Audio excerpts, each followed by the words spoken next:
네, 여기요. 내 죄를 씻고 묵상 간증입니다. 가족에게 평생 미안하다는 말을 잘 하지 않던 저는 아내와 아들의 ADHD, 아들의 음성틱과 학교 폭력 사건이 와서야 하나님 앞에 엎드려 내 죄를 회개하게 되었습니다. 여호와께서 이르시는 말씀에 귀 기울이고 공동체라는 물두멍에 수족을 씻듯이 내 죄를 나누며 조금씩 가정에서 본이 되는 가장이 되었습니다.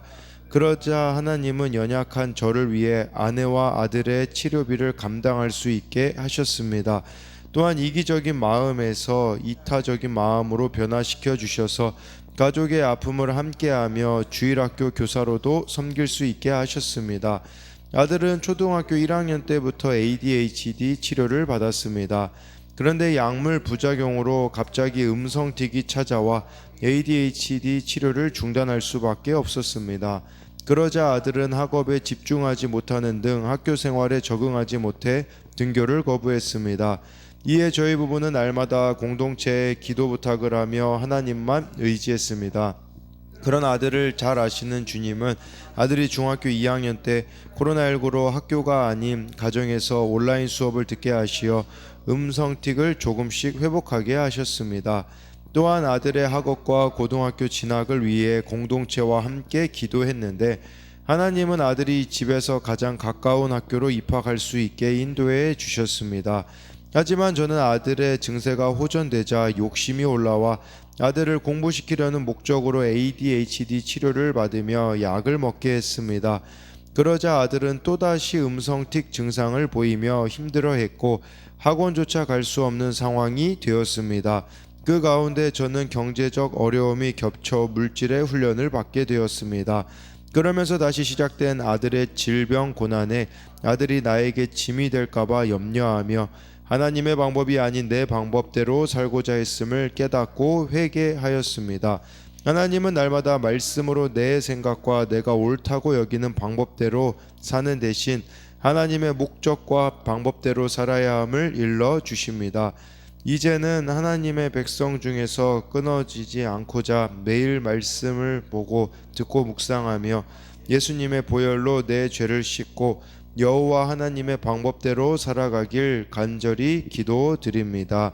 네, 적용하기 매주 토요일 저녁에 청소년 큐티인으로 가정에서 예배 드리며 가족과 함께 기도하겠습니다. 아들을 있는 모습 그대로 바라보며 하루에 한 번 사랑한다고 말하겠습니다. 네, 여기 이렇게 나와 있는 이 묵상 간증 내용처럼 정말 필요한 것은 하나님 말씀에 이렇게 귀를 기울이며 가는 것, 그리고 이 물두멍에 손발을 씻듯이 내 죄를 공동체에 나누며 가는 것이 참 중요하다라고 볼 수가 있습니다. 그래서 또 하나님은 날마다 말씀으로 내 생각과 내가 옳다고 여기는 방법대로 사는 대신 하나님의 목적과 방법대로 살아야 된다라는 것을 깨닫게 해주셨다라고 이렇게 나눔을 해주고 있는 것이죠. 오늘은 이 출애굽기 30장 17절부터 38절까지인데요. 17절에 여호와께서 모세에게 말씀하여 이르시되 18절에 너는 물두멍을 노수로 만들고 그 받침도 노수로 만들어 씻게 하되 그것을 회막과 제단 사이에 두고 그 속에 물을 담으라 라고 이렇게 말씀해 주고 있는데요. 이 물두멍에 대한 부분이 나와 있어요. 저 이미지를 보면 물두멍의 위치는 바로 저 회막을 들어가기 전에 저 번제단 앞에 보면 있습니다. 그래서 저곳에서 이제 무엇을 해야 되냐면 18절에 보면 나와 있는데요. 또 다른 이미지로 아론과 그의 아들들이 그 두멍에서 수족을 씻되, 그러니까 이 손발을 씻도록 제작이 되었다라고 말씀해주고 있어요. 근데 이것은 제사장들이 필요한 부분이라고 볼 수 있는데, 근데요, 이 물두멍이 무엇으로 만들어졌냐? 이 출애굽기 38장 8절에 보면요, 이 물두멍을 제작한 저 노새 출처가 나오거든요.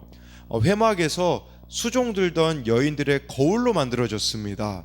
근데 이 거울로 만들어졌다라는 것은 여인들이 당연히 거울을, 물론 뭐 지금 거울하고 비교할 수 있겠습니까? 놋거울이기 때문에 물론 좋지 않을 수도 있겠지만, 그래도 여인들은 자신의 영광보다 하나님의 영광을 우선시하여서 자신들이 쓰는 그 놋 거울을 이렇게 하나님 앞에 내어드림으로 이 물두멍을 만드는 데에 쓸 수 있도록 했다라는 것이에요.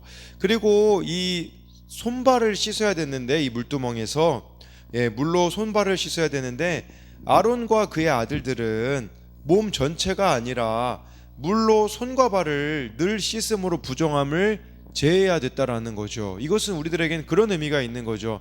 예수님을 믿음으로써 우리들이 그 원죄가 또 이렇게 해결이 되어지지 않습니까? 그럼에도 불구하고 이 죄성이 우린 늘 남아 있어서 늘 이렇게 손과 발을 씻는 회개를 해야 된다라는 것을 말씀해 주고 있는 거예요. 그래서 이 정말 늘 자신을 씻어야 돼요. 하나님의 일을 하려면 제사장이라도 물과 성령으로 늘 자기 죄를 깨끗이 씻어야 하며, 그렇지 않으면 죽기를 면할 수가 없었다라는 거예요. 그리고 마지막 또 한 가지 측면은요, 어떤 측면이 있냐면 이 물두멍에서요, 이 물두멍에서 손을 씻을 때 자신의 모습이 거울에, 이 거울이 아니라 이 물에 반사되어서 아마 보여졌을 수도 있는 것이겠죠. 그러니까 하나님 앞에서 우리 자신을 늘 이렇게 점검하는 안전장치가 바로 물두멍이라고 할 수가 있습니다.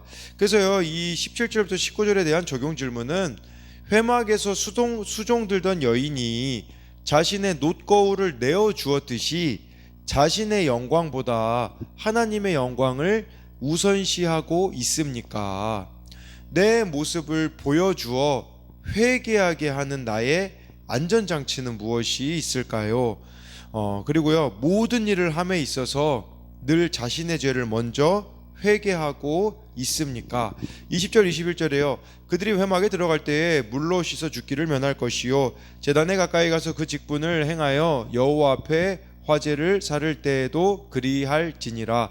21절에 이와 같이 그들이 그 수족을 씻어 죽기를 면할지니 이는 그와 그의 자손이 대대로 영원히 지킬 규례니라 라고 말씀해 주고 있어요. 20절에 죽기를 면할 것이요, 21절에 죽기를 면할지니 두 번이나 죽기를 면할 것이라는 말로 하나님이 경고하고 계세요. 그러니까 하나님과 이스라엘 백성 사이를 중재하기 위한 이 제사장 직분을 수행하는 것은 엄중하고 거룩한 사안이라고 말씀해 주고 있는 겁니다. 직분, 또 내가 하고 있는 사역이 나를 보호하지 못합니다. 오직 예수님의 보혈만이 나를 보호해 주기 때문에 우리가 하나님께 더 가까이 나아가는 관계일수록 더욱 정결해야 된다라는 것을 기억해야 합니다. 단 하루도 하나님은 부정을 허락하실 수가 없는 분이에요. 우리들 가운데 있는 부정한 관계, 부정한 거래, 부정한 습관을 가지고는 하나님과 참된 교제를 나눌 수가 없는 것이겠죠. 오늘날 우리가 왕같은 제사장으로서 살아가는데 가장 큰 장애물은요, 부정한 세상이 아니라 그 세상을 거절하지 않는 나의 부정한 삶이라는 것을 기억해야 합니다. 그래서 20절 21절에 대한 적용 질문은, 나의 직분과 신앙의 연수와 내가 하고 있는 사역이 하나님의 심판으로 보호해 줄 거라고 생각하나요? 내가 제거해야 하는 부정한 것은 나에게 무엇이 있습니까? 이제 22절부터 33절까지는 이 거룩한 관유를 만드는 것에 대한 설명이 나와 있습니다. 그래서 22절에요, 여호와께서 모세에게 또 말씀하여 이르시되 23절에 너는 상등 양품을 가지되 액체 모략 500세겔과 그 반수의 향기로운 육개에 250세겔과 향기로운 창포 250세겔과 24절에 계피 500세겔을 성소의 세겔로 하고 감람기름 한 흰을 가지고 라고 해가지고요, 이걸 다 계산해 보면 무게만 해도요, 무게가 약 1500세겔이 되거든요. 이 정도면 17kg 정도인데, 여기에 나와 있는 이 모든 재료들이 있잖아요, 최고급의 향 재료들이었습니다. 그러니까 이 최고급 향 재료들을 이렇게 말씀해 주고 있는데, 이것은 하나님의 일을 하려면 하나님께 우리들이 가장 좋은 것을 또 드려야 된다라는 거 뿐만 아니라 이것은 구원을 위하여서 우리가 치러야 될 값이 정말 이렇게 큰 값을 또 치러야 된다라는 것을 말씀해 주는 거라고 볼 수 있어요. 그래서 이것에 대한 적용 질문은 내게 있는 최고급 향 재료들은 무엇이 있습니까? 라고 해가지고요, 25절에 이것으로 거룩한 관유를 만들고요, 거룩한 기름이라고 볼 수 있겠죠. 제조하는 법대로 향기름을 만들지니 그것이 거룩한 관유가 될지라. 26절에 너는 그것을 회막과 증거기에 바르고, 그래서 이 거룩한 기름을 만들어서 어디에다가 발랐냐면 26절에 회막은 성소랑 지성소를 말하는 거겠죠. 그리고 이 지성소에 위치한 증거기에다가도 이것을 발랐고요. 27절에 상과 그 모든 기구이며 등잔대와 그 기구이며 분향단과, 그래서 성소 안에 있는 그 진설병 있잖아요. 그거하고 등잔대 또 분향단에다가도 이렇게 발라야 했습니다. 28, 29절에 및 번제단과 그 모든 기구 물두멍과 그 받침에 발라 29절에 그것들을 지극히 거룩한 것으로 구별하라. 이것에 접촉하는 것은 모두 거룩하리라 라고 해서 이제는 그 뜰에 있는 번제단 물두멍에다가도 바르고, 그래서 그렇게 왜 발랐냐, 29절에 지극히 거룩한 것으로 구별되기 위함이거든요. 그래서 이 기름을 바른 곳은 모두 거룩하리라 라고 말씀해 주고 있는데요, 여러분 이걸 통해서 우리가 알 수 있는 것은 하나님이 거룩하다고 하신 것에 접촉하면 거룩하게 되듯이, 그러니까 죄가 전염성을 가지듯이 거룩 역시 전파되고 확산된다라는 사실이에요. 우리에겐 능력이 없지만 우리가 거룩을 추구하고 거룩을 전파하기 위해 이 거룩한 관유와 같이 힘쓴다면 예수님의 생명과 성령의 능력이 우리들 가운데 역사할 것이라는 거예요. 이게 기름이잖아요. 그러니까 성령으로 기름 받은 우리들을 통하여서 나와 접촉하는 사람들과 또한 우리가 거하는 곳들이 하나님의 나라가 되도록 또 해야 한다라는 것이겠죠. 그래서 이것에 대한 적용 질문은 내가 거룩을 전염시켜야 하는 곳은 어디입니까? 나와 자주 만나는 사람들의 구원에 관심을 가지고 있습니까? 정말 이 거룩한 관유가 이렇게 발라졌을 때 거룩해졌듯이 우리가 성령으로 충만하여서 늘 만나는 자들이 있잖아요. 자주 마주치는 그들의 구원에는 우리가 얼마나 관심이 있는지를 묻는 겁니다. 이제 30절에요. 너는 아론과 그의 아들들에게 기름을 발라 그들을 거룩하게 하고 그들이 내게 제사장 직분을 행하게 하고, 그 물건들에게만 성소, 지성소 거기에 있는 물건들에게만 기름을 바르지 않았습니다. 제사장에게도 아론과 그의 아들들에게도 기름을 바르라고 해주고 있어요. 그러니까 기름 부음이 이렇게 우선적이고 필수적이라는 것을 말씀해주고 있는 것이겠죠. 그래서 31절부터 33절에요. 이스라엘 자손에게 말하여 이르기를 이것은 너희 대대로 내게 거룩한 관유니, 32절에 사람의 몸에 붙지 말며 이 방법대로 이와 같은 것을 만들지 말라. 이는 거룩하니 너희는 거룩히 여기라. 33절에 이와 같은 것을 만드는 모든 자와 이것을 타인에게 붓는 모든 자는 그 백성 중에서 끊어지리라 하라 라고 해서요, 이 거룩한 관유는 회막에 들어갈 수 없는 일반 백성들의 몸에는 부어서는 안 되었습니다. 일반적인 용도로 사용해서도 안 된다라고 말씀하고 있습니다. 그러니까 이 거룩한 관유는 하나님께만, 하나님을 위해서만 사용해야 했다라는 뜻인데, 그런 관점에서 적용 질문을 해보자면 하나님께만 드려야 할 거룩한 삶을 다른 것에 드리고 있지는 않습니까? 그리하여서 감정 낭비, 시간 낭비를 하고 있지는 않나요? 이제 34절부터 38절까지는 거룩한 향을 만드는 것에 대한 내용입니다. 여호와께서 모세에게 이르시되 너는 소화향과 나감향과 풍자향을 양의 향품을 가져다가 그 향품을 유향의 석대 각기 같은 분량으로 하고 라고 이렇게 말씀해 주고 있는데요, 하나님은 그 성소 안에 있는 향단, 성소 안에 있는 향단 그 금 제단에서 태울 향을 어떻게 제작해야 되는지를 설명해 주시는 거예요. 뭐 여기서 주목해야 되는 것은 유향에 섞으라고 하거든요. 유향. 네, 이 유향에다가 불을 붙이면 아마도 하얀 연기가 발생했을 것이고, 예, 그리고 이 향기가 멀리까지 퍼져 나갔을 거예요. 이런 관점으로 보자면 고린도후서 2장 14절에 보면요, 그리스도를 아는 냄새를 우리가 풍겨야 된다라는 말씀이 있거든요. 그러니까 우리가 하나님의 말씀에 의지해 세상을 이김으로 그리스도를 아는 냄새를 풍겨내야 합니다.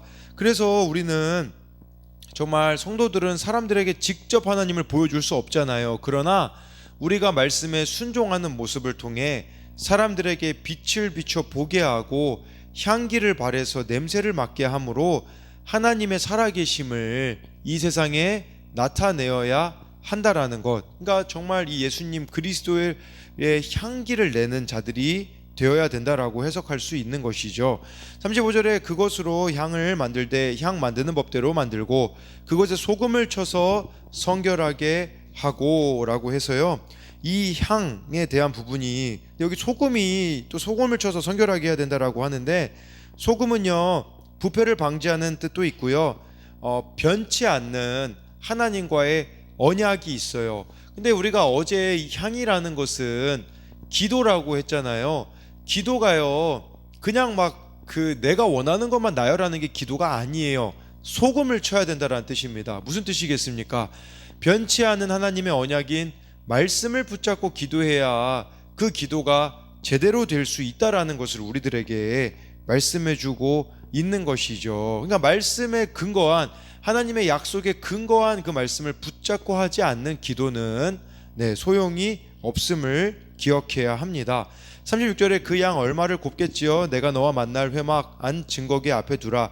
이 향은 너희에게 지극히 거룩하니라 라고 이렇게 말씀해주고 있는데, 이 거룩한 향은 성도의 기도를 상징하기 때문에 감사, 회개, 간구, 중보가 골고루 배합된 우리의 기도가 거룩한 향과 같다라는 겁니다. 그래서 이 하나님의 약속에 의지하여서 이 거룩한 기도를 끊임없이 우리가 하나님 앞에 올려드려야 한다라는 것이겠죠. 그래서 이것에 대한 적용 질문은, 나는 무엇을 위해 기도하고 있습니까? 하나님이 내게 원하시는 거룩하며 향기로운 기도를 올려드리고 있습니까? 네, 그래서 37, 38절에 내가 여호와를 위하여 만들 향은 거룩한 것이니 너희를 위하여는 그 방법대로 만들지 말라. 38절에 냄새를 맡으려고 이 같은 것을 만드는 모든 자는 그 백성 중에서 끊어지리라 라고 말씀해주고 있는데요, 이 거룩한 향을 만드는 목적은 바로 하나님이 임재하실 회막 안 증거궤 앞에 두기 위함이었거든요. 이 증거궤 앞에 둠으로 하나님이 이스라엘 백성을 만나기 위해 임하시는 가장 거룩한 공간에 향을 내기 위해 사용되기 때문에, 따라서 이 지극히 거룩한 향을 일상 용도로 쓰기 위해 만들어서는 안 된다라고 이렇게 말씀해주고 있습니다. 그리하여서요, 정말 오늘 이 말씀에 나와 있는 것처럼 우리가 물두멍 늘 손발을 씻어야 되고 하나님 앞에서 내 모습을 보는 회개 가운데 나아가며 거룩한 관유, 거룩한 향, 이것을 통하여서 정말 우리가 늘 성령으로 충만하여서 거룩을 전파하는 거룩한 관유가 되어야 하며, 또 거룩한 향을 낼 수 있는, 이 거룩한 향은 끊임없는 기도라고 볼 수 있는데, 야망의 기도가 아니라 소금, 하나님의 그 약속에 근거한 기도를 드리는 여러분들이 되시기를 소망합니다.